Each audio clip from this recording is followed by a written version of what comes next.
Pinupuri ka namin, O Diyos, Ama, Anak, at Espiritu Santo. Salamat, Ama, na ibinigay mo sa amin si Jesus na iyong anak, na namatay para sa aming kasalanan, iyong muling binuhay, iniakyat at iniluklok sa iyong kanan sa langit. Salamat na ibinigay mo sa amin ang iyong banal na Espiritu, at sa pamamagitan niya ay ibinuhos mo ang iyong pag-ibig sa aming puso. Salamat, Panginoong Hesus, sa pagtitiyak mo na ang buong Biblia ay salita ng Diyos.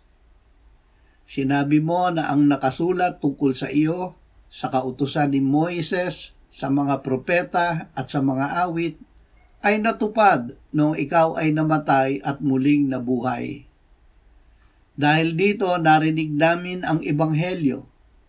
Nang kami ay nagsisi, kami ay pinatawad ng Ama sa lahat ng kasalanan sa iyong pangalan. Amen.